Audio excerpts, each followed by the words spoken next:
Denise is from British Columbia, and I didn't get a chance to talk to her, so I have no idea how long you've been breeding Newfoundlands, Denise. 25 years. That's a good round number. All right, thank you. Um, and her kennel prefix is Castanoof. Okay, next, Ann Parsons. I met Ann just before the meeting started. Uh, a lot of you may not be familiar with Ann. She lives up in New Hampshire, which is kind of removed from the rest of the world. Okay, she was recommended to the committee because of her reputation of helping educate novice breeders and work with people in the New England area. So Suzanne Jones sent me a brief note, which I'm going to paraphrase here. Um, One of the things I'm going to leave out, she sent me an age thing, and I'm not going to mention that. So,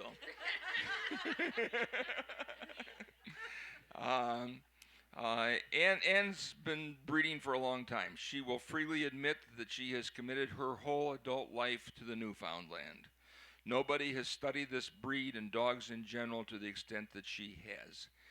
She's been breeding since the mid 60s, concentrating on trying to breed the perfect Landseer, which she will tell you is an impossibility, while also maintaining a line of blacks, particularly in the 80s and the 90s. She's still more into Landseers at the moment, and shows very little. She's had some very nice dogs. She's had a few good champions through the years, but she never really saw the need to finish a dog, or just to show it occasionally. And she had a fabulous Landseer bitch that Betty McDonald gave a regional specialty 5-point major to, and Ann never saw the need to finish the dog because. Is this all true, Ann? Is Suzanne lying? All right. She also had a bitch that won any other color twice at 2 or 3 nationals, and never showed her at an all-breed show. She's the breeder owner of a best in show dog, Mastaway Rock Bottom. Well, I think one of the other reasons that we can say that it's an interesting experience to have Ann on the panel is because truly her passion is breeding good dogs, and the recognition that comes with being at the top 10 or the number one dog or anything else is not a criteria. It's how you feel about how your dogs are. I hope that's getting to it. Um, okay, we've got Deb Weigel. Did everybody see her wave? All right. Deb's. Are you from Northern Ohio? Yes. Valley City. Where's that? Near Cleveland. In Cleveland. Okay, I'm from Akron originally. Okay, because I got out of there. Yeah. All right. Deb's a veterinarian. Top shelf Newfoundlands, well represented in the show ring. And we feel that Deb brings a unique perspective to the panel as a breeder, as an exhibitor, and also as a practicing veterinarian. Okay, Mark Wilmot, Saskatchewan, Canada. I got to tell you, I judged in Saskatoon once. That was, somebody said the dog ran away and they could see it running for 3 days. Okay. Marg has been well known for years for her sound and beautiful Landseers. She has a practical perspective on breeding. Um, First of all, she and her husband are successful cattle ranchers in a very sparsely populated area of Canada, where you can't run to the specialist and get a reading at a drop of a hat. That means that what they've had to do is rely on observation and intuition and reasoning to work with their breeding programs, and for their success and for their survival. Finally, Peggy Helming. Okay, I told Peggy this is going to be very brief because I've got 2 things to say about Peggy that sums up more than anything else I can say. In 2004, the American Kennel Club awarded Peggy and Dave the Breeder of the Year award for their work in the Newfoundland dog breed. It's about as high a honor as you can get, except in 2006, they went one step further. They were Breeders of the Year for the whole AKC for their work in promoting and improving the Newfoundland breed. So that's our panel. Okay, got one more thing I left out. We're gonna have drawings just so you won't leave. We got cheap prices, and those tickets. And so at some point we'll stop if I find somebody I trust to pull a number from the hat or from the dog dish, and we'll go on. All right, finally, half an hour into the program, I got a real hardball question for you here, panel, and Anne, I'm gonna start with you just because you're closest to me. Okay. Is there any way that you can tell if a puppy is going to have a very good coat? Get the microphone. I do think you can tell something about coat, and I'm speaking only primarily for Lanciers. I've had in the past some shorter coated Lanciers, and it took me a while to notice that that was apparent at 9 weeks, and then you could pretty much tell.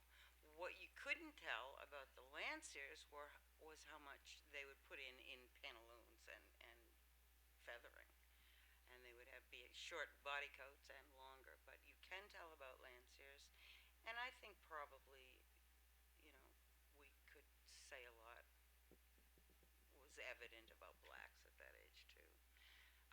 Quality, length of coat more than quality of coat. Mark, you want to add anything? No, I think that's right. Okay. That's okay. I told him I was going to start with the hardball questions first. No, I agree as well. I've been keeping notes actually on my letters for the last 10 years, and you can tell at a pretty early age. Okay. All right. Peggy? I agree with the rest of the information. Me too. Me too. All right. Here's another hardball one on puppies. Marg, we'll start with you. Is there any way you can tell how big a puppy is going to be when they're born, or when they're 6 weeks old or 7 weeks old? If they have a very big parent, they're probably going to have good size. And vice versa, if the parents are small, they're going to be smaller. I don't know if you can tell the range when they're small, how which is going to be the bigger or smaller ones. If they have good bone, of course, they're likely to be larger. I've just the last few years had a very, very large male who consistently produced very, very large puppies, and some of his bitches were 31 inches, some 29, but they were all 28 plus, and then the males have all been 30 plus. And I've never had that consistency of largeness before. But I think, go by what the parents are, and you're going to get a range similar to them, I think. I think it's really difficult to tell on a puppy because I've seen everything in between. And you can have puppies with, that seem to be very short-legged, grow up to be very big dogs. So that's really difficult. But as Mark said, you can only just go by the parents and hope for the best. It's, I think, impossible to tell on a young puppy. I agree with that also. I think your pedigree is going to tell you a lot about what size you're going to get, but also the way the puppies are conceived, carried, whelped, and raised by their moms with the quality of milk. You can get a bitch with cream milk, and they can have 30-pound, 10-week-old puppies, and later on they're the size the pedigree indicated.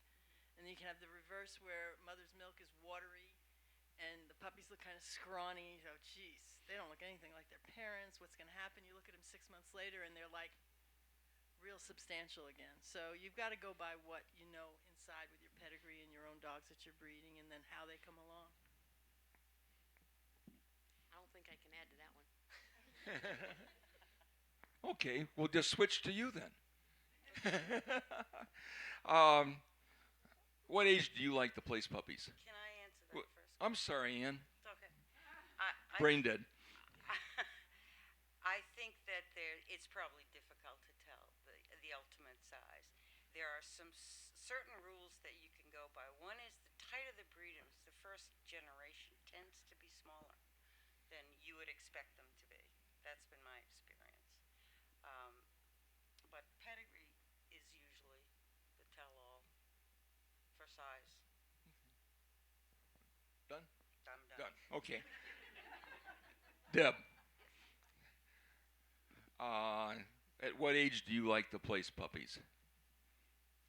I generally place them around 10 weeks, but I would say that when I evaluate, I generally look at 7 weeks is pretty much where I really look at them. Anne? My choice to place would be about 3 years old. But because we're forced into letting them go earlier, usually after their cardiology check, which can be anywhere between 9 and 10 weeks. All right. Marg? Mine go at 10 weeks, but I watch them all along up until then, especially if I can be inside and look out the window and watch them play and run. I can really see things then. Denise? I do them at 10 weeks after their cardiologist exam, but I'm seriously evaluating them at 8 weeks. Okay. 10 weeks is about when we let everybody go. 10 to 12 weeks. The cardiologists don't want to see them much before 10 weeks, so that kind of rules the roost. Sounds good. People want to know, how do you screen prospective puppy owners? Denise, I'll start with you. We might be here a while. Oh, that's fine, because I got more questions on the same Okay. thing. Actually, I mean, we get a lot of inquiries by phone and email, but which I'll respond to. But I insist on meeting prospective puppy buyers in person. There's no application online or anything like that. And I go by, obviously, we when we meet, we ask a lot of questions, but I go by my gut feeling on them. Peggy? I think a gut is your best way to go, but it takes a while to get to the gut feeling because you make a lot of mistakes along the way just by trusting people and not going and checking on if they really do have a fence. Little things that you learn each year, and you add to your sales contract another paragraph and another paragraph and another paragraph. But after a while, I mean, I know there's a lot of puppy questionnaires online and stuff. I want to talk to the people, and you can ask a few questions once you're seasoned to this. And like Dave says, a flick of the eye and they're out of there. So, you really get a feel. You say, do you have a fence in your yard? Oh, yes. What type of fencing do you have? And they're dead in the water because they haven't a clue what they don't have. So you learned how to screen people on the telephone. They come to the house. You can meet their kids. You can turn a couple of dogs loose. It's the best way to know whether or not your puppy's got a home for life. Deb? Yeah, I start with a questionnaire, but when they come over, literally, they're mauled by 9 Newfoundlands, and I watch their reaction, and we just talk and about the same things that they were saying. So I want them to sit on the floor and get slobbered on. Okay. Anne? I kind of use the car salesman method, which is to let them talk. That's how you find out about them. You ask them fewer questions, but the probing questions that allow them to talk. And if you let people talk long enough, they'll talk themselves into it or out of it. No. Marg? I don't get to meet everybody because we're fairly isolated, but I do talk to them a lot on the phone, and I ask them sort of point blank questions like, what do you want this dog for? just like that, and then see what they have to say. And it's also gut feeling. If I have a bad feeling, then they don't get a puppy. But I do encourage them to come to visit me and to get their puppy, and I work with them then. Actually, we have a great deal of difficulty shipping now with the smaller airplanes coming out of Regina. So most people do have to come, either pick up their puppy, fly in, or something. And then we do keep them overnight for a day or two and talk to them and see how they are. It's a bed and breakfast when puppies are going. But we can help them a long way and give them some good pointers if we've got them there. But they're usually people that I know a fair bit about first. Denise? I did. Did you answer it? She started with me. It's been a long time. People want to know, do any of you offer incentives to puppy people? Rebates for completion of obedience classes, for achieving titles, anything like that? Presents, anything? Um, Start down at the end with Deb. No. Okay. I used to offer the price of the basic obedience class or the puppy kindergarten class for Noofs. Nobody ever really came back and asked. They called and thanked me for sending them to the class, so I never did really rebate. But definitely, I think it's a good idea to promote at least a basic obedience or a puppy kindergarten to get the puppy on the right foot. I would do it again if they wanted. Okay. I did in the beginning, but I don't do as much. I don't do it now. But what I do is I send them home with quite a little novel of training and feeding and proper care and exercise and that sort of thing, and encourage them and point. There's a list at the back of if they're local of classes and instructors I prefer and that sort of thing, and they're usually quite good at going on and doing that. No, I do send them a lot of information, and I always put on, my letter that goes with the puppy. Please call if you have any questions anytime, and let me know how you're doing or any problems whatsoever. Call right away and let me help. Basically, I give them a great deal of information. I tell them what I think they need to do to raise a happy, healthy, well socialized puppy, and then I guilt them a little bit by saying, I know that's what you want too. And if you don't do it this way, you may run into some difficulties. So we've learned a lot over the years, and we can offer you that information. All right. As you notice, we're progressing along a line here. And this next question is going to be a little bit more controversial. And I want to do a little bit of a preface to the audience before it. A lot of a lot of conversation on the internet recently, and I think in the dog show world about contracts in buying show and breeding prospect dogs. Uh, that didn't used to be an issue. If you go back 30, 35, 40 years ago, most of the time you went and bought a dog and got your blue slip, and that was the end of it. The IRS changed the rules in terms of having breeding kennels, and you've got to have a nucleus of a certain number of dogs available to you to run a breeding program, to have choices. And so what's happened since the write-off for keeping a kennel has become much more restrictive. Many breeders have gone to having co-ownerships, having stipulations in terms of what's expected with a dog, the right of the breeder in terms of puppies back and choosing stud dogs and everything else. And so one of the things that we've had a lot of questions about, people would like to know what kind of contracts do you have in terms of if you're selling a show or a breeding prospect, what are your expectations in terms of placing that dog with somebody? Mark, let's start with you, and I'll try to remember Ann.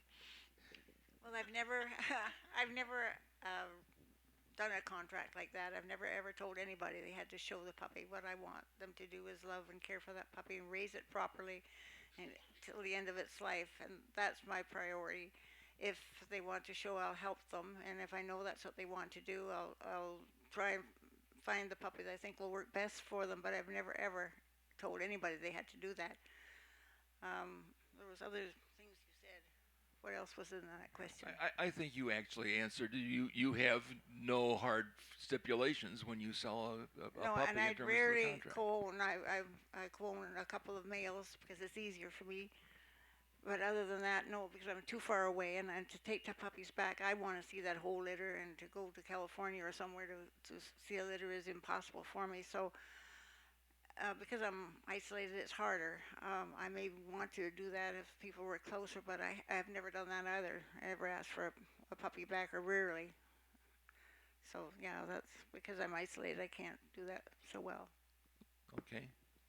Denise? Um, what I've done is usually people have come to me particularly for a show breeding prospect, and I'll place that puppy because I believe it's a show breeding prospect, and as it grows up, my contract will say that if it turns out that way, then they can show it. If they choose to breed it, I'll choose the first stud dog and usually ask for a puppy back then. I will go and help them and evaluate that litter for them. Um, Generally, anytime I've done that, that's what they're coming to me for. So the contract will be specific, but should it not turn out to be a show breeding prospect, then there'll be another puppy in the future. Peggy? I don't do a lot of contracts.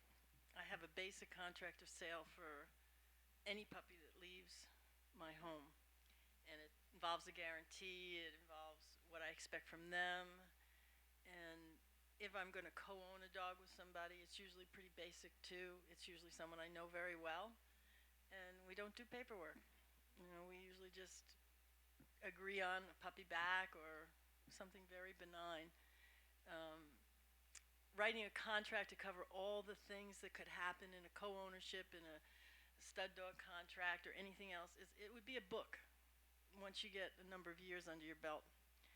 And I just don't have the time for that. I want to do things with people I trust, and I think it's worked out very well for us through the years. And we've co-owned a lot of dogs and had a lot of great friends throughout. And it's been fine. Once in a while, there's a wiggle room there, but you live with it and you move on. Deb? Mine's a lot like Peggy's. My contract is pretty much the same, guarantee, pet show, whatever. And when I co-own, it's like usually with somebody I know. If it's a beginner, I do co-own a lot and help them through it. But I don't ever guarantee a show dog.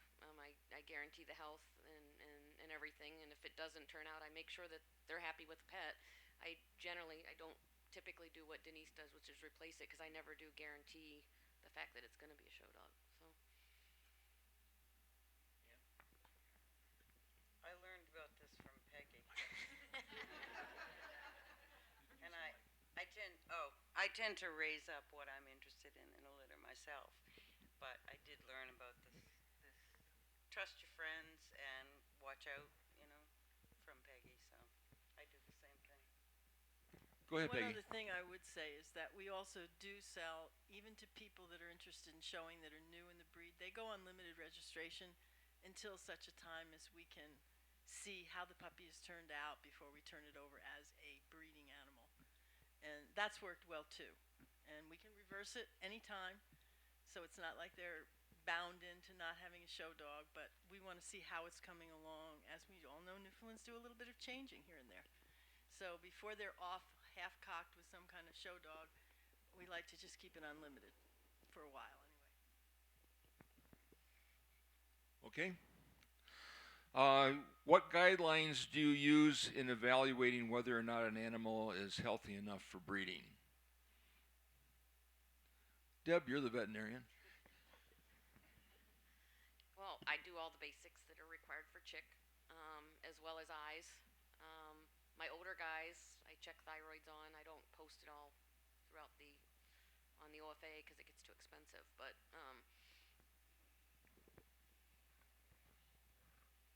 and I don't know. That's pretty much it. Okay. You said you mentioned eyes. What are you checking for in the eyes? I surf because I have seen an occasional cataract along the years, and you don't want to get me started on that because I can go for a long time. That I think we should be devoting money is when we start seeing problems early before they become smattered throughout the whole breed. So Okay. Anne? You can only do what's available to us. We can only do what's available to us. We can do hips and cisternary and hearts and elbows and so forth. But it's years in a line before you see patterns So it's extremely difficult to make a decision based on a dog that could die from cancer 2 years after you used him. So we can only do what's available to us. Mark? I have a bit of a problem too. Our university in their wisdom decided we didn't need a cardiologist and sent him away, and then our provincial lab decided we didn't need a lab anymore and closed that, because I used to always post everybody, and I used to learn a few things after they passed, because I used to send all the hearts to Dr. O'Grady to be examined after death, and I found I had a couple of times I had been using one with had ended up with a very mild SAS, although they hadn't produced it and didn't have a murmur. But by posting them at the end, I found that out, and it seemed to skip a generation. Just I only had two like that, and I wasn't really badly plagued with SAS, but it was interesting to find that out. I do the hips and the elbows, and I don't, as I say, I have no cardiologist. I have a vet that has very good ears. You have to be careful of these young guys who've been working on the oil fields to pay their college dues, because their ears are no good anymore. They think they can hear, but they can't. But I have a lady vet who never listened to rock music or anything, and she's pretty good. And that's what all I can do there. I surf now and again when I can, the eyes. And Sister Nuri, I've done the whole kennel, and now I'm beginning to hear that you're supposed to do everybody every time, because some of the negatives are false. So if it's a simple recessive, if the parents are clear, then the puppy should be clear. But if they're making mistakes, sometimes I wonder what good is it. I know Dr. Geiger told me that I should be doing them all every year, and I said, why? He said, well, sometimes they, well, he didn't sort of stutter then, but I maybe should be checking some of them, because it's 2 or 3 generations since we have done the cisternary. We did the whole kennel when it first came out. So I do the best I can. Oh yes, and then you have to have the confirmation it's got to be healthy. You can't be breeding dogs that can't move properly, or they're going to break down, and teeth and those things are important too, as well as the temperament and that type of thing. The norm: hips, elbows, heart, cystinuria, thyroid. Like Mark, we don't have a board-certified cardiologist where I am, so litters of puppies have to go down to Seattle. So we'll always take adults with us and have them rechecked every time we go down. So I agree with everything that's been said. I think that one thing you should keep in mind when you're talking about breeding a healthy Newfoundland, healthy, we can test for what we have available to us to test for. Newfoundland, take a good look at what you have in your dog and decide whether or not the dog is good enough to breed based on those qualities also, as well as its health stats. Make it a combination. Also often, like in Goldens and a few other breeds where they're gung-ho the health things, it's all well and good, but is it a good Golden Retriever? Is it a good Newfoundland after all? And I think we tend to not strike a balance between the two, and it becomes evident after a while. I think you have to look at both the dog and the health stats that go with the dog when you're considering a breeding animal. Okay, I'm going to pursue this same issue from a little bit different point of view, and see where we go from that. And it may be just the same thing. This question assumes that you would not, under any circumstances, breed a dog that has cystinuria or is SAS affected. Okay. It says, but it asks, are there any other health or conformation faults that you would automatically eliminate a dog from your breeding program? Did I say that clearly or not? In other words, this question assumes that you're not going to breed cystinuria or SAS, period. All right. Are there any other things that, in terms of your value system, if a dog had in conformation or had in health issues, that you would automatically eliminate it?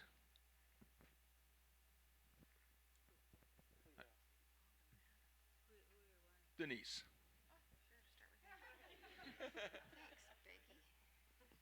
thanks, Becky. I was giving you time to think. Really?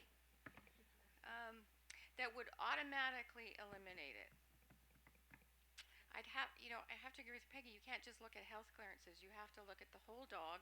You also have to look at the dog's pedigree, the dog's parents, and the litter mates in that pedigree.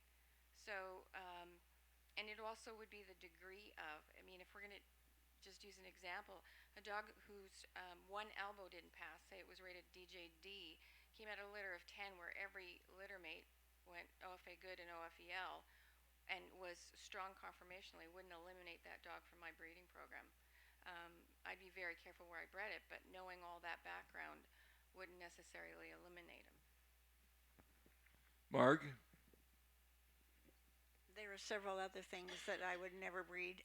Hypothyroidism, epilepsy I ran into a few years ago, and we had to work hard to breed that out. A dog with allergies, I don't want to have any part of that. Then a bad bite, overbite, underbite. One that had bad angles, very straight, front or rear, or even somewhat straight. I like to have a really good front and rear. All those things are important to a good dog. I think there are other things too. I think, well, temperament too. Temperament for sure. It's got to have a good temperament. And then if you had a very poor coat, or if it was a gray in our country, you wouldn't be breeding that. So there's several things. It has to be a good dog all around. Ann? Well, like most breeders, I have my own little quirks that are intolerable to me. Well, that's what we're going to hear. Well, I love a good back, a good strong top line. I like a good neck set. I prefer not a very steep croup, but I have used dogs with steep croups. Other than that, I like them clean coming, going, and overall dog. I would rule a dog out that's shy. I would rule a dog out that's aggressive. And pretty much the same as most breeders. They have their specifics. I'm less tolerant of top line than probably anything else. I love a good back. Deb? Well, I pretty much agree with everything Denise says. The only health issue I would throw in there would be things like cataracts or the things that are rare. I mean, I've heard of Addison's in a few dogs. Things like that I definitely would not breed. Peggy?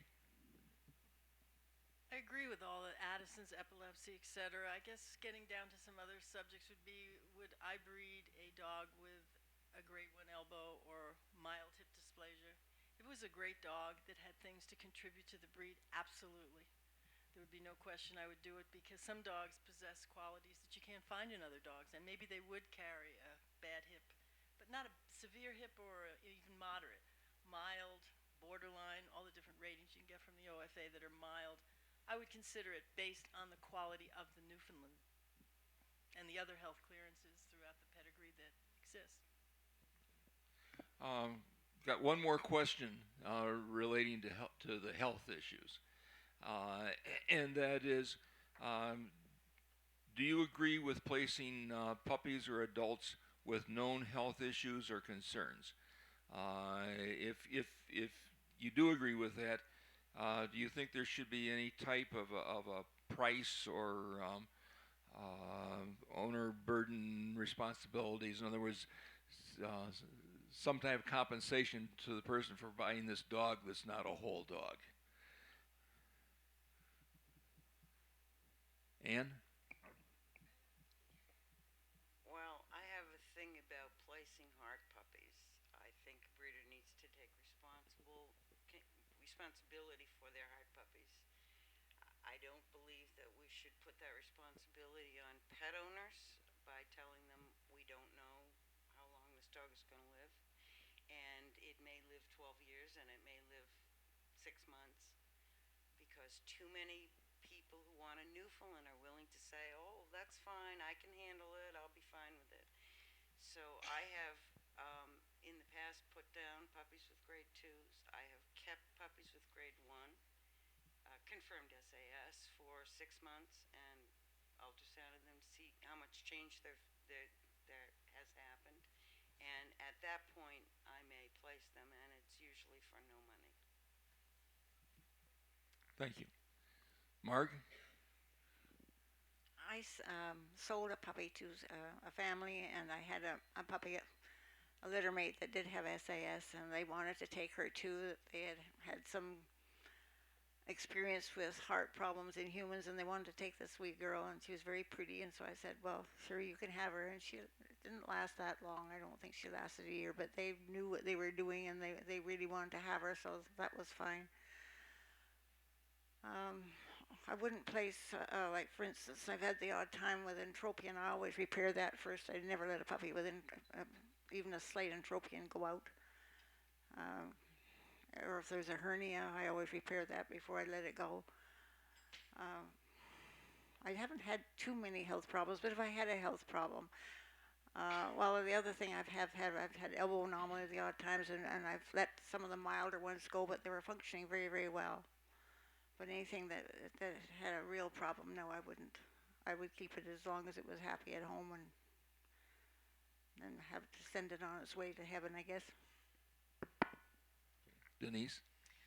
I certainly agree with Anne and Margaret. I wouldn't place a heart puppy. I would keep it in as long as I could at my house. I've had one where it was rated a grade 2, and a year later it was rated a grade 1, and I let a very good friend take her, and she lived to be 9.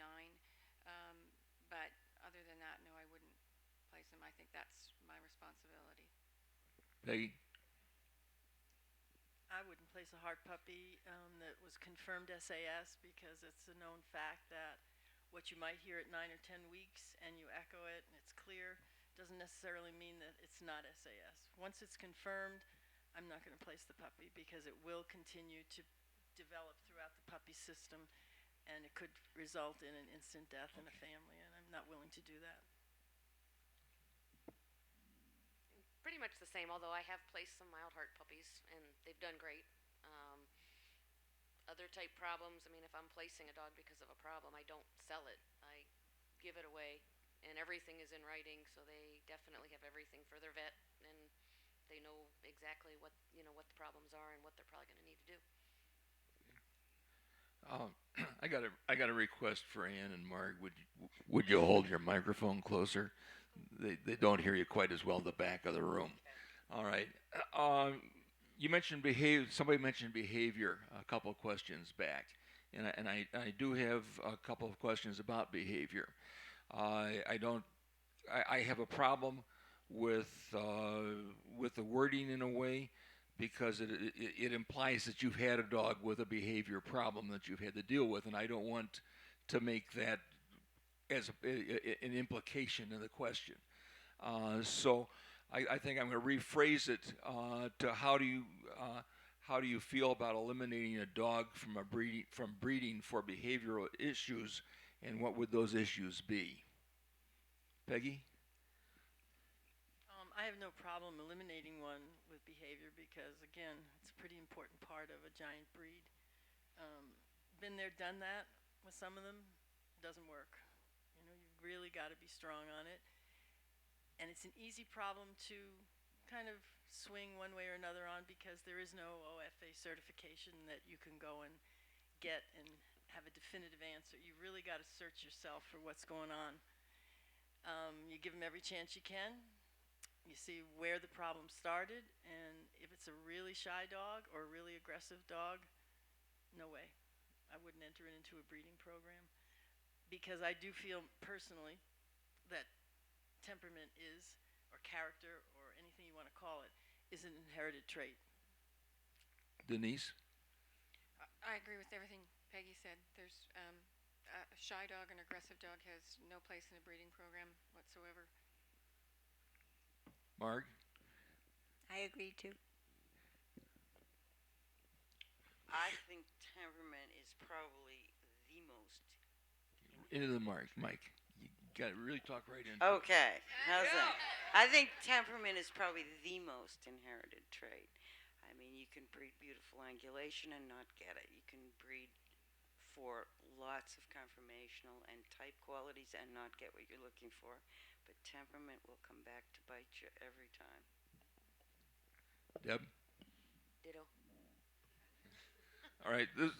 This is just continuing the same question, from just a slightly different point of view, and it wants the people want to know, is there any puppy socialization or dog socialization that you can do to minimize dog aggression? It doesn't say people aggression, it says dog aggression. How do you deal with dog aggression? Deb, your turn. Well, I wouldn't. I mean, I would if I have a dog that doesn't like other dogs. If it's in my house, it wouldn't be there.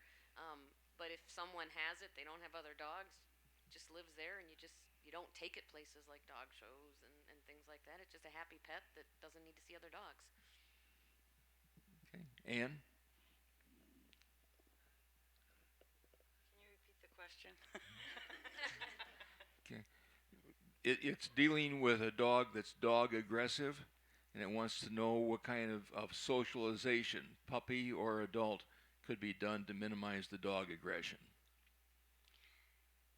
Well, by the time you find out a dog is dog aggressive, they're usually going through puberty, which, if you haven't established yourself at that point as the boss, then it's often a little bit too late to start. It can be done, obviously, for anybody who watches The Dog Whisperer.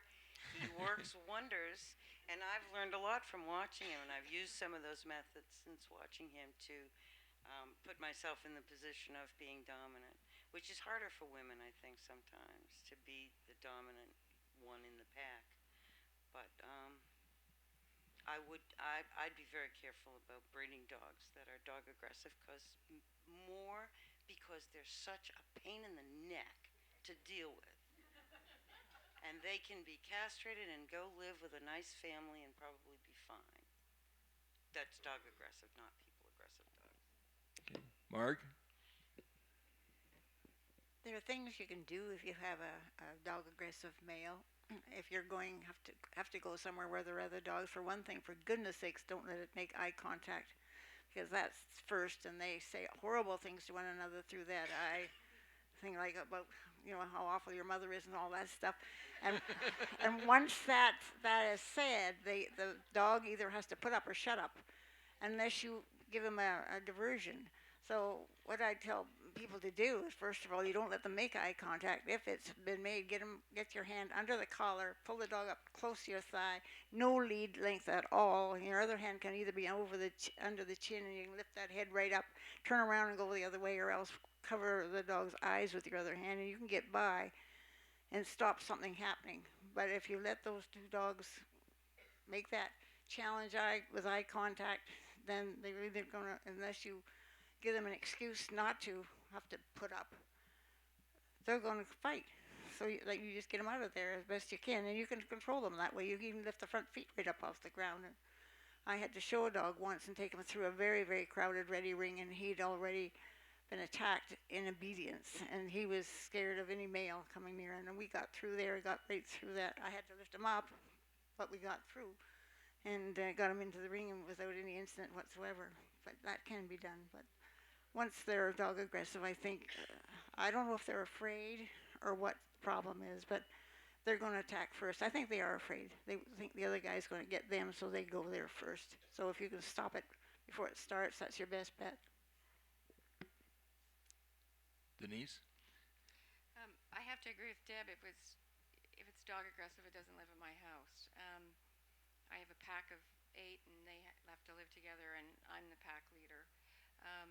Generally, I find if a dog is dog aggressive, I agree with Anne, it's usually a male in puberty or a young dog in puberty, and they're usually what I call only children, so they're the only dog in that household. And that's when I really encourage and talk a lot to these puppy buyers about getting them out and socialization and obedience, because temperament is very important. Peggy? Wow. I guess the degree of dog aggression has something severe to do with me and what I would do with a dog. If I had a dog that I had to take on such a short lead to walk through a crowd, and turn it and make sure there was no eye contact and this and that, I'm an experienced dog person and an experienced dog trainer. I don't want to do it. And that dog would not only live with me, I would euthanize the dog. think of a family, think of a couple of kids taking their dog down the street that's dog aggressive for a walk, and think of them meeting another dog. What chance do those people with no training ability and a little kid have when that Newfoundland goes into a mode of attack on another dog? You've got kids that are going to get hurt. You've got probably another dog that's going to be seriously injured by the size of our breed. We have an added responsibility, I feel, because of the ultimate size and strength that a Newfoundland has. It's amazing. Any of us that have hung on to them and turned them away from a fight because of eye contact, we know how strong they can be. And I think it's intolerable, personally. I just wouldn't, I would not place one like that with any family. I don't care, neutering it, anything. It would not, it would be my responsibility to deal with that dog. Either keep it and deal with it or put it to sleep. Okay, thank you. I, I have a question now that I think is very typical of people who are new to the Newfoundland breed and reading the standard and reading about the dog. And it's a concept that I remember 30 years ago was very hard for me to understand. And I'm interested that we got the question, and I'm interested to see how you respond to it. It has to do with expression. We talk about proper Newfie expression. And for a novice to understand what is that expression, I'm going to ask, starting with Marg, can you talk to us about what makes a Newfie have a hard expression and what makes it have a more soft expression? Light eyes give it a sort of a starey, wolfish expression. The lighter, the worse it is. And a round eye isn't nearly as doesn't contribute to a soft expression. Often a higher ear set doesn't make a soft expression, but a soft expression is something that you just melt when you look into that face, and it's a pretty correct eye. It's a dark eye. Um, just a lovely, lovely face, I think. Anne? I think there's so many things that play into an expression of a dog, and she's right. You melt when you see it, but it's the way the muzzle fits into the cheek. It's the stop, it's the brow, it's the shape of the eye, it's the color of the eye, it's the ear set, it's the width of the dome. There's just so much, but when you've got to have it to appreciate it. Because when I bred Newfoundlands in New Hampshire, Peggy taught me a whole lot about type and expression because we didn't see it as much, in the northern states. And so you have to be around it to appreciate it. So that's where I learned. All right, well, then we'll ask Peggy. It is, again, you have to be around it. My first two Newfoundlands, I remember answering a breeder survey from Wilma Lista about eye color. And I looked at my two wonderful Newfoundlands, and they were both champions, so they met the standard to a point. But they asked about the color of the dog's eyes, and I said, well, they're very, very dark. Well, they weren't very dark once I got a third Newfoundland that had really dark eyes. It's all comparison and watching your dogs, and then I realized what good expression was, because a dark eye does give you a kinder, softer, sweeter expression. Nice deep set eyes, not too big, not too round, just a beautiful, beautiful look. And it is the way the muzzle fits into the face, the brow covering the eyes. There's a lot involved, but once you see it, you never forget it. But you can live with two champions and not have it, and not realize you don't have it until you get one that does, and then you'll never forget it. Denise?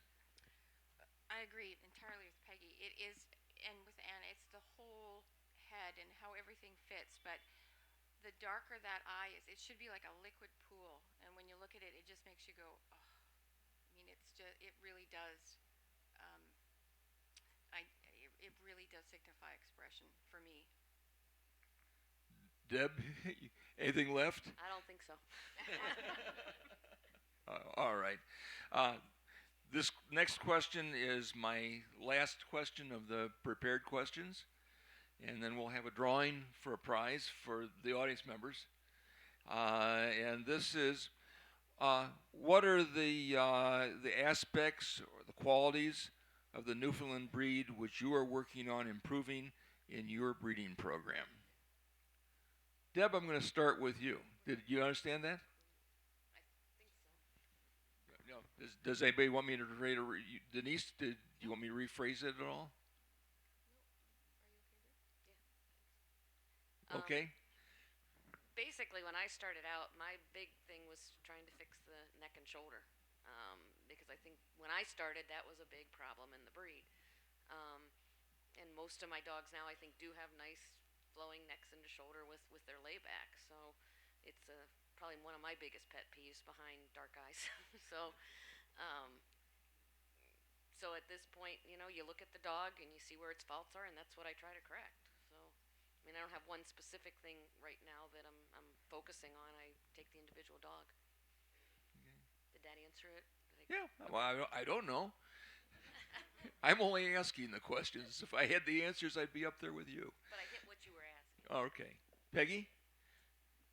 Again, the overall dog, I'm not real forgiving in many places. And I think the shoulders, like Deb said, are something that it's a more difficult assembly to understand completely. You can look at a well-angulated rear with short hocks, very simple. But now you've got a whole section, and not only does it have to be angulated, it has to be set on in a proper place. And I think it's probably where most breeds have their biggest problems, is in the front end. So we're always striving there, and it's something we work on, but not so easily succeed in. Okay. Denise? Oh, I have to agree. It's the whole dog. The dog has to be balanced front and rear, but right now I would say it's shoulders is a big thing for me.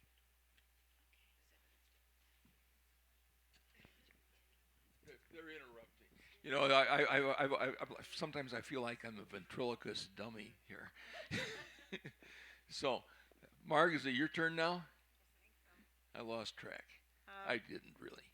Right now, I'm working on getting a bit more coat. I've used some very sound, good dogs, but they were a little shorter coated. That seems to be more dominant over than a long coat, and so I have to work on that again. And the other thing that we were beginning to lose a little bit was bone. I think bone is hard to keep, and if you let it slip, then you got to work real hard to get it back. My fronts have been good for a long time. I was very lucky to get some really good fronted dogs years ago, and once I got them and realized I had them, boy, I'd let them go away. I just hung on and just bred for those fronts and kept them. But right at this point, I need a little more coat, especially on my Lanciers.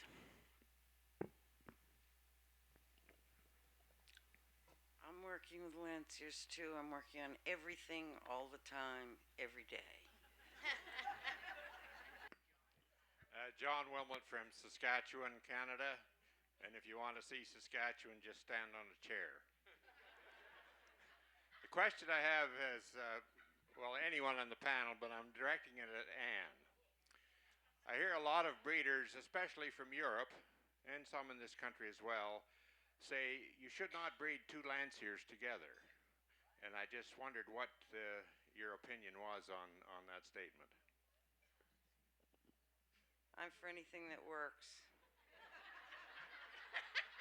No, I think if you have the type and the structure, why wouldn't you breed them no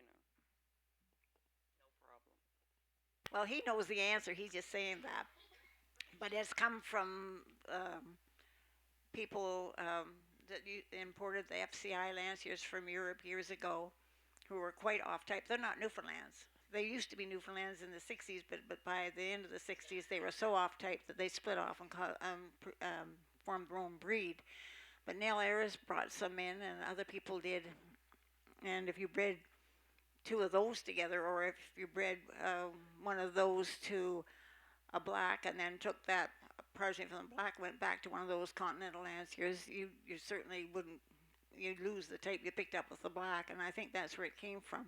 But when you have two good dogs, two good typey Lanciers, it's no different than breeding two good blacks or a Lancier to a black or whatever. You're going to get what the parents wear, and that's what you get. Would anybody else like to respond? Oh, Can- go can ahead, I- Ann. Can I add to that? You know, it seems that it would be great to bring in nice type by breeding these dogs to blacks, but blacks also carry ticking. So every time you breed to a black, you wait for the next generation and find out how much ticking you picked up from the black. If you're lucky, you didn't pick up ticking, but you certainly can. Pam Rubio, California, Capriccio Farm. Okay. We often hear, and I'm sorry I wasn't here for the first part of your discussion, but we often hear there are differences in temperament between the different color types. Do you find that to be true? Lancers are infinitely better. There is such a variety of temperament, personality, character, everything in different dogs within the same litter. So I don't think you can make that statement. I think again that the belief that, or you hear that Lanciers are sharper tempered and so on and so on. Again, it's those Continental Lanciers that were imported and mixed up with our breed. Oh, it's about 6-7 years ago now, or maybe more than that. We finally got the AKC to not allow those dogs to be registered as Newfoundlands. The new breed was called the Continental Lancier. Unfortunately, if they called it the Continental Black and White Water Dog or whatever, we wouldn't have had the problem. But because they called it the Lancier, it was imported and registered as Newfoundlands, and they weren't.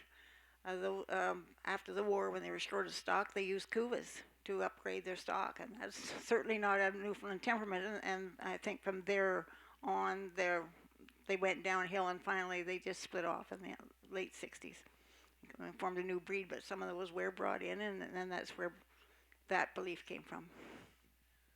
Deb, you got a veterinary practice. You see a lot of different colors of dogs. Do you have a reaction to that idea? I think it's just an individual dog thing. I mean, had 2 Lanciers, and I don't see a big difference, no. What about goofy browns? Can't comment. Labrador. I really think it's just individual dogs. Okay. So. Okay. Denise, you were picking? No, I mean, I can't comment on brown. I've never had one. My first Newfoundland was a Lancier. I have a gray and obviously a lot of blacks, and I don't see any difference in them at all. It's like Deb said, the individual dog.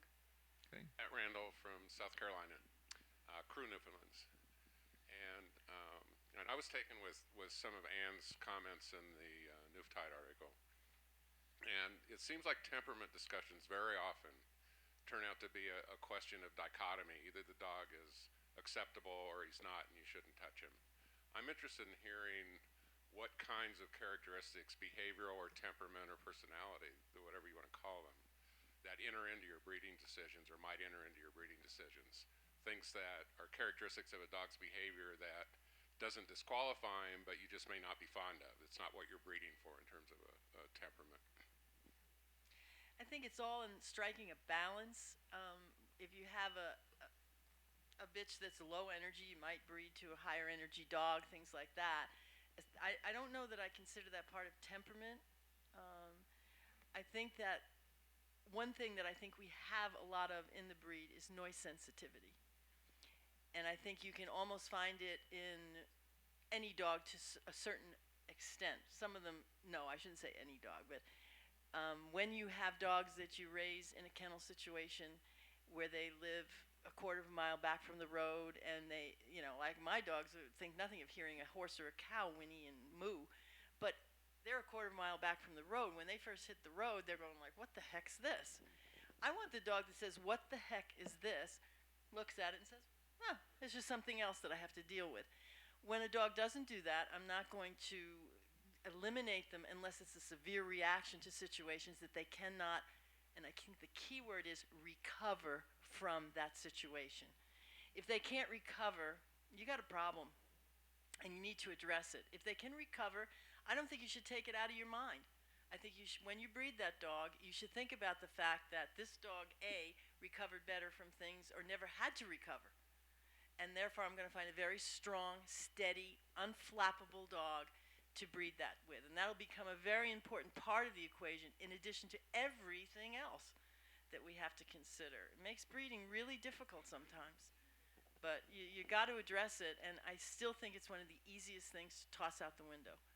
Because we all have the ability to rationalize. Well, they didn't get enough of this, and they didn't get enough of that. But once they get enough of it, they need to deal with it. They need to deal with it, and we need to deal with it too. Deb? I pretty much agree with exactly what she's saying. And you get them out, you give them a chance, and you give them a good chance. But if they can't, they don't go into a breeding program. Well, let's rephrase the question just a little bit in terms of, we'll say personality instead of temperament. Are there things that Deb, that you like in terms of a personality of dogs that you prefer specifically? High energy, low energy, playful, off the wall. A rug. I have a little bit of both. I don't like rugs. I actually prefer a little more energy because I like to do more than just the show ring. But when you talk to people, every litter. I mean, I have rugs in some litters, and I have off the wall in some litters, and you just screen your people so you know what they want to do with them. I'm not going to put a crazy dog in some two 60-year-olds that just want to have a dog that goes outside and sit at their feet when they watch TV. So it's kind of the whole picture, and really screening and knowing the people that are buying your puppies. Okay. Denise? Oh, I definitely agree with Deb because I do work with my dogs outside the show ring, so I can't live with a super high energy dog. And I have a couple of rugs, but I prefer a middle of the road when it comes to what I'll call personality, because I find those ones easier to work with. Natural instinct is obviously important, but on the other hand, I also believe you can train any dog to do anything. Some are just harder than others, or easier than others. Marg? I don't have any rugs. I don't think I'd want to have a rug. I like dogs that are lots of fun and have energy, not off the wall though. But I like mischievous dogs that do things. I think that's about it. Okay. That one problem I've run into, some of them don't see well at a distance. If you put on a strange hat or something, they'll back off. But I don't really think those are shy, because once you get close, then they're okay again as soon as they see you. And I remember back when I was a kid, we had a Newfoundland, and I used to sick him on my dad when he was coming home from work. And he would have to be right up close, and he'd be so embarrassed, and it really wasn't funny, but it was there back then. So I don't really think that's a temperament problem. And those dogs, as soon as they get out and see a lot of things, they're fine. But they just don't seem to see as well as others. Ann? I think there's no substitute for a knowledge of the pedigrees of the dogs that you're breeding, and the honesty of breeders to tell you what's there for young breeders, new breeders. You need to know what's behind to make a judgment on what kind of issue that you're looking at in a particular dog. And Peggy's right, the word recovery is huge. We don't, I have taken dogs into public, and I can remember back in the 60s, it never occurred to us to socialize dogs. They just did the normal socialization of growing up in a family. And then one day you decided to take them to a show, and they went into the building and they were kind of nervous. And then you took them in the ring and they were like, oh, this is fun. I like this. And we didn't think about it much. I think we think a lot more about it now, especially when you have multiple dogs. It's a lot more difficult. But knowledge of the pedigree, talking to people about what's in the pedigree is there's no substitute for that. Hi there, my name's Benita Eads. I'm from North Carolina and Timber Knoll, Newfoundlands. My question is, when you have puppies that are going through the teething stage and they're low in the pasterns, should you supplement their diet? If so, with what? Or can you wait it out and will it correct itself? Um, I'm not sure that it's because of teething, because I have very, very few dogs that go down in their pasterns. I've had a few puppies along the way, and I do not supplement other than like a glucosamine. I know people that put them on calcium and phosphorus, I think. Um, I'm not a big believer in it, and if it's just teething or growing, they should grow out of it if structurally they're sound. Anne? That is a great question. I love that question. There's nothing I think we haven't tried in circumstances where there was an issue, a growing issue such as going down in the pasterns, including prayer, and I think prayer has worked as well as anything else. Marg? If the puppy is on a well-balanced diet and getting exercise on earth that he can dig his toes into and exercise those ligaments and so on in those front legs, I think he'll grow out of it. Another time they'll drop. Sometimes you put a puppy on a plane and he's got a long plane ride and he gets his designation and he's dropped. And I think stress is what's done it in that instance. But I've had that happen 2 or 3 times. But I think if they're on a good, nutritious, balanced diet, they'll come out of it. Denise? I have to agree with Margaret. I think a good balanced diet and proper footing that the puppy's being raised on, and they'll come out of it. Peggy? Do you have any specifics as far as have the dogs been on a good balanced diet that you're talking about, and have you provided really good footing for the puppy? Well, the situation is I had 8 in the litter, and they're not all down in their pasterns. So I'm wondering more if it's leading to and these are the puppies that I've placed. Mine that I have kept, they're on the side of a mountain. They play together. They have to climb. They have to dig their feet in. And these puppies, even though the new owners are telling me they're getting the exercise, I have that in the back of my mind that I'm questioning that. They may just be couch potatoes and they're telling me differently. But I just wanted to be sure if that's the case, and somebody said, well, it has to do with teething. When they lose their baby teeth and the adult teeth come in, their calcium rushes to their mouth, and so they're not getting it everywhere else. And I just wondered, I had never heard that, wondered if there was a truth to it, and this could plain and simple be an exercise issue. It could be a management issue if it's not your own puppies. It could be slippery floors. It could be a puppy getting a little too much nutrition and getting a little overweight. I think teething is an age where they start to do some fast growing, and I think nutrition needs to be there for them as well as good footing, and that would probably rectify the situation. Dogs that are extremely down in their pasterns, like German Shepherds, go through a terrible time where their pasterns they're walking on their back fetlock. A couple of Shepherd breeders that I know have had success using 2 weeks of a product called Dolomite, which I think is calcium magnesium combination, and it has to do with the way the magnesium helps the calcium being absorbed better. And if it doesn't do anything in 2 weeks, they take them off. But most times it has helped some of those.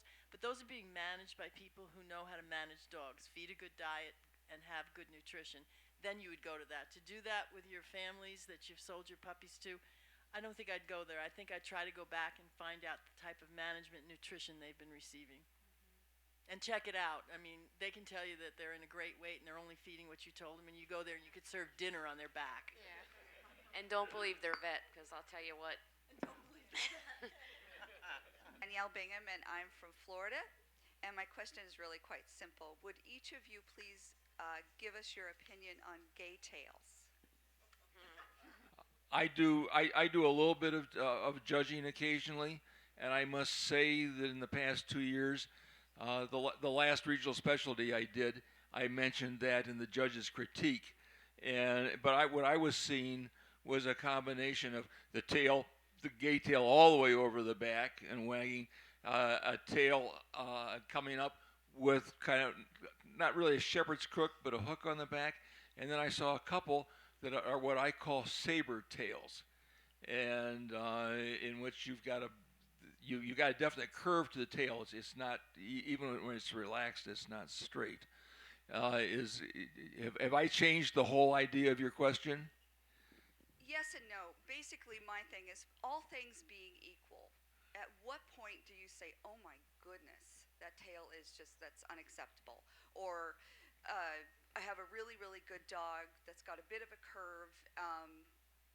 You know, what do you do? How do you put it all together? All things being equal, how important or how prominent in your mind is the fact that the dog has a gay tail? And that better? Is that I'm going to is that rephrase that and say, how important is it to your evaluation of the dog if the dog doesn't have an exactly correct tail? Who wants to start? Peggy. Good, Peggy. You're a dynamite tonight. Oh, yeah. I guess it's like anything else, head, top line, anything that you're dealing with. You fault it to the extent of the deviation from the ideal. The standard is set before you to give you the ideal tail.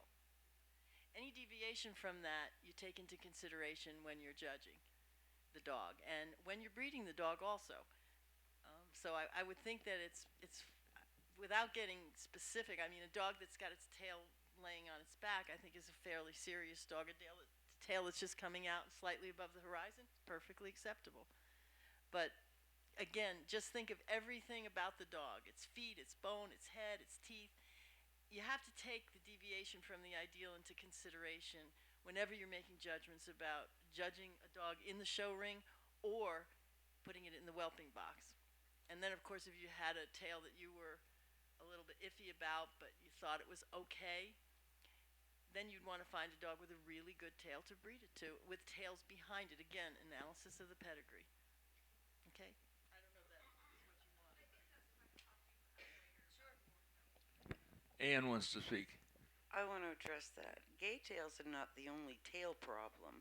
If you just watch dogs in the ring, there are many that use their tail absolutely not at all. They just bounce around behind their bodies. Then the set of the tail may not end up in a gay tail, but the set is bad and ruins the outline of the dog. So there's a lot of tail problems that are not just gay tail, but most people talk about gay tail. Marg? I think a gay tail, a bad gay tail, it really ruins the outline of the dog, and I don't like it at all. And I had one bitch in the kennel whose tail was sort of high than I liked, and I didn't realize I'd done it on I hadn't done it on purpose, but in the next year I was thinking about it, and I thought, oh, she's gone. I've got no high tails left anymore, and I had subconsciously moved her out because of the tail. I do think it ruins the outline of the dog.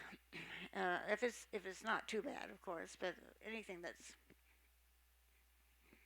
spoils the outline for me. Denise? I have to agree totally with Peggy. It's the extent of the deviation from the ideal, and you do have to look at the whole dog. So it's going to depend on the degree to which it bothers you, and then how you're going to breed with that. Deb, got anything to add? Suzanne Jones. I'm from Massachusetts. Yes, kennel named Mooncusser. You've all been breeding for many, many years now. What do you feel was your greatest challenge in your years of breeding, and what did you do, or how did you overcome it? I think that it's a big question, but I would say that trying to be objective about things that you really nurture and raise and love to death, and try to do the right thing for the breed in general was really difficult. There were dogs that had to be removed from the breeding program after a couple of litters, and that was hard, to really say, can I do it one more time and maybe I can fix it all? Didn't work. But I think trying to be objective with yourself about your breeding stock is probably one of the most difficult things I had to face, because they're also your pets. And it's like your kids, don't say that about my kids. I can say it about my kids, but don't you say it about my kids, kind of thing. And I really think that's a quality that you'll never succeed as a breeder if you can't overcome looking objectively at what you're doing. Deb? not sure I can top that. Well, you don't have to top it. Just tell us how you feel. Well, I agree with everything she said. I think being objective is hard, and I don't know for me that I'm 100% able to say, oh, I've overcome it. It's really hard to say I'm gonna not, take this dog out of a breeding program for one particular thing. But I think that is something that's very important to strive for. Denise, you're shaking your head. Yeah, I have to totally agree with both Peggy and Deb. That is, objectivity is one of the hardest things to be in with your own dogs and your own breeding program. And I've often been accused by those close to me of being really tough on my dogs and highly critical of them, but I think I have to be. So I think that's the hardest challenge, because as Peggy said, they're your pets and you become so attached to them. Sometimes you just can't see the forest through the trees. Marg? I agree with what Peggy and the others have said, but I also did run into a severe problem. I had everything going my way. I had kept quite a few dogs because I was far away from everybody, and so I had pretty well everything in the kennel that I needed. And at one point, I was running 25 dogs, and I have 2 or 3 different bloodlines that I could work back and forth. But then all of a sudden, I started getting epilepsy, and because I had a pretty well closed ship, I was able to pinpoint where I brought it in. I brought in 2 stud feed pups, and unfortunately I brought it in both times, and when I put those together, then it started to show up, and by this time it was back into the first dog was back 3 generations already. But because I knew where it was at, I thought maybe I could deal with it, and was acting like a simple recessive. So that's what I did. Identified the carriers and placed them, and of course the epileptic dogs,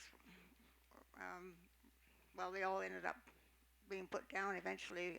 It did not respond well to drugs. Not like my vet said, why are you worrying so much about epilepsy? You can just treat it. Well, it doesn't work with Newfoundlands. Maybe the little dogs, breeds, but not with Newfoundlands, and they all were put down. And then I was also able to identify some clears, and so we worked with those, and I thought I can either just quit or I can try to clean up this mess I've made here. And so we bred it down. I was able to figure out the percentage of chances a dog would have of being a carrier, and so on, until we never made any more. There's been no more epileptics produced, and I'm down to less than 10% chance of them being carriers now, and probably the Newfoundland population isn't much different than that. So that's what we did, and I'm winding down permanently now because I'm getting older, but I'll just go on now with the dogs I've got. But because I had a closed ship, not most people couldn't do that. And they had the whole kennel, and I knew everything about everybody. I was able to do that. Ann? I think one of the biggest challenges is not close yourself off from people. There's no one in Newfoundland that can add something to your education, and it's an ongoing process. I'm not sure that I don't know less now than I certainly thought I knew in the 60s.